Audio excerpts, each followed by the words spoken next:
C'est un Premier ministre libanais inquiet et accablé par ce qui se passe dans son pays, qui est apparu dans une prise de parole à l'issue d'un conseil des ministres. Najib Mikati est revenu sur les attaques délibérées contre la force intérimaire des Nations Unies au Liban, visée 2 jours de suite par des tirs sionistes qui ont fait des blessés dans les rangs de la FNUL. Attaque vivement condamnée par le chef du gouvernement libanais et qualifiée, je cite, de crime qui viole toute sacralité.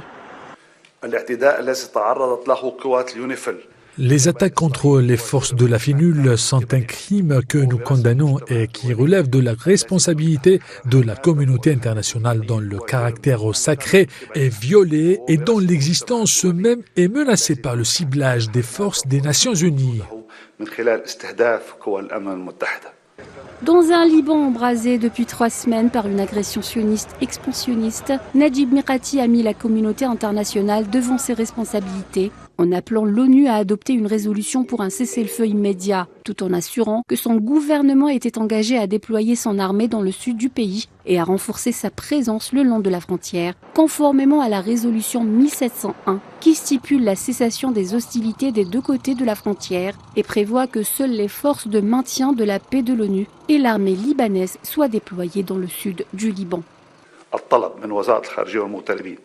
Nous avons demandé au ministère des Affaires étrangères de soumettre une requête au Conseil de sécurité des Nations Unies pour qu'il prenne une décision en faveur d'un cessez-le-feu complet et immédiat, mettant l'accent sur l'engagement du gouvernement libanais à mettre en œuvre la résolution 1701 émise par le Conseil de sécurité dans tous ses aspects, en particulier la partie relative au déploiement de l'arme dans le sud du Liban et au renforcement de sa présence à la frontière libanaise de manière à améliorer la mise en œuvre de cette résolution.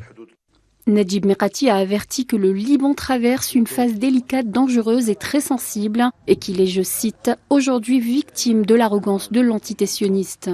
Pour rappel, le 23 septembre dernier, l'entité sioniste a lancé une opération de grande envergure contre le Liban, notamment dans le sud du pays et la banlieue sud de Beyrouth. Une semaine après cette escalade, les forces sionistes ont lancé des opérations terrestres dans le sud du Liban.